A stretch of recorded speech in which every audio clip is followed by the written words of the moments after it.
Membaca di media ada tantangan dari sang Ibu Menteri kepada para ekonom tentang meramal harga BBM tahun depan. Bosman paling tinggi ngacung tangannya. Saya, tapi nggak digubris. Lupa diri nih Bosman. Orang dia bukan ekonom, kok nantang. Siapa lu Bosman? Oh, rupanya hanya ekonom yang boleh meramal harga BBM ya. Ekonomi yang mana? Ekonomi yang selama 50 tahun ini membuat rupiah tidak pernah kuat itu. Ekonomi yang membuat inflasi 20.000% selama 50 tahun itu ya. Memang harus ekonom ya yang boleh menebak harga BBM tahun depan. Sekarang sudah sekian lama, mana yang menebak harga BBM? Para ekonomnya ya. Gak ada juga tuh yang bunyi. Ya sudah, Bosman aja yang menebak. Kalau Pak Jokowi boleh mencalonkan 3 kali atau dirinya mau menurunkan derajatnya dari presiden ke wakil presiden jadi orang nomor 2, kemungkinan besar beliau jadi lagi. Pertanyaannya, segini nafsunya kah dirinya berkuasa hingga jadi orang nomor 2 juga mau? Rasanya beliau bukan manusia yang suka mabuk jabatan. Bukan manusia yang suka dipuja-puji. Bukan manusia haus kekuasaan deh. Beliau itu simbol kesederhanaan rakyat Indonesia yang tidak haus jabatan. Tidak haus pujian. Beliau melayani orang, bukan dilayani. Jadi manusia mungkin ya bisa berubah sih. Siapa tahu memang Indonesia ini tidak punya orang sebaik beliau, yang mana selama 8 tahun ini telah meningkatkan GDP per kapita 16% atau 2% per tahun. Hebat nggak tuh? Naik 16%. Yang membangun jalan tol ribuan kilometer sebagai infrastruktur jalan nasional.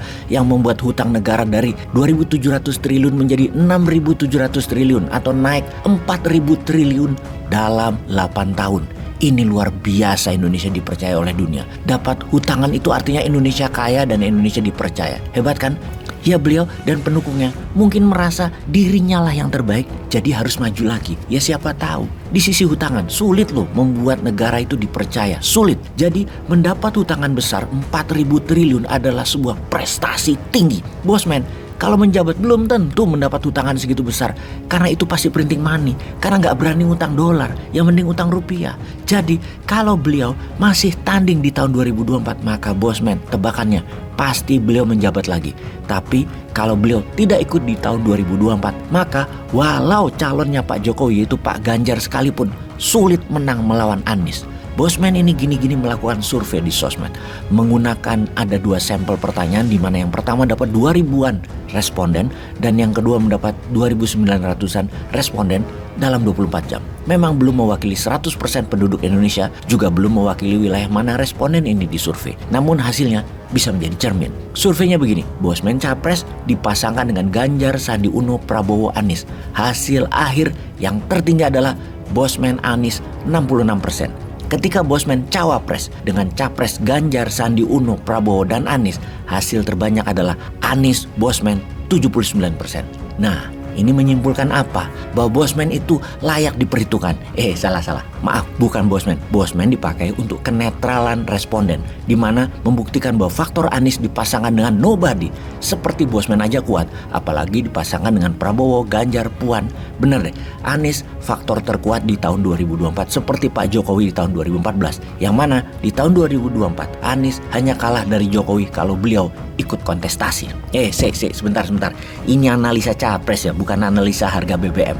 Lah ngawur ini Bosman. Kita balik ke BBM aja deh, lebih nyata. BBM atau bahan bakar minyak itu bersumber dari crude oil, minyak mentah. Nah, untuk cerita beginian Bosman punya pengalaman panjang lebih dari 25 tahun. Oil and gas memang bread butternya Bosman hingga tahun 2016. Secara garis besar, minyak mentah tadi di-refine atau dimurnikan atau diproses jadi BBM, gasoline atau kerosin, apapun yang dibutuhkan dengan menggunakan oil refinery atau penyuling minyak. Oil refinery di seluruh dunia ini ada lebih 400-an dan Amerika memiliki 270-an lebih.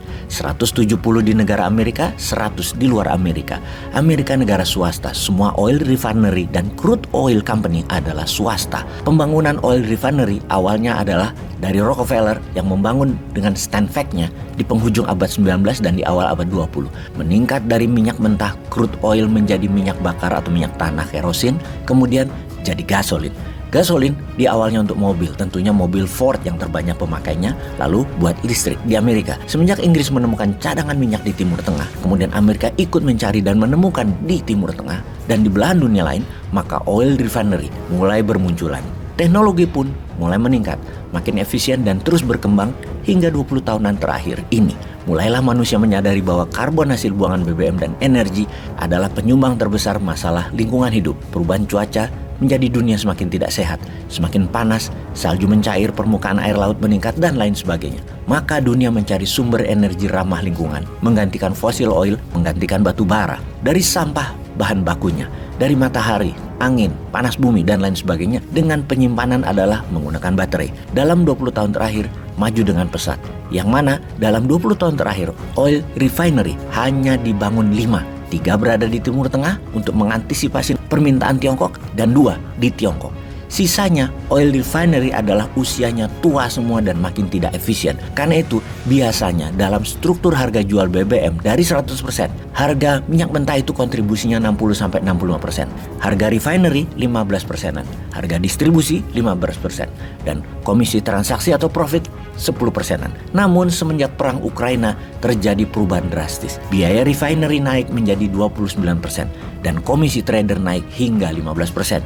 Membuat harga BBM walau crude oilnya menurun tapi menjadi mahal harga BBM-nya. Kalaupun perang di Ukraina berhenti, dengan Rusia mendapatkan apa yang Rusia sudah dapat seperti saat ini, yaitu 20% wilayah Ukraina, dan akan menjalankan referendum di 4 wilayah untuk menjadi negara atau wilayah baru, tentunya dijadikan negara boneka Rusia, harga BBM tetap tidak akan turun, tetap di atas. Diramal Bosman di harga 85 sampai 105 dolar per barelnya di tahun 2023, membuat ekonomi dunia slow down, inflasi masih tinggi, uang beredar ditahan. Dengan analisa ini sesungguhnya dunia sedang tidak baik-baik saja, dan harusnya sebagai negarawan, para pejabat mengedukasi rakyat harus bagaimana ke depannya, bukan malah jualan dirinya terpantas di 2024.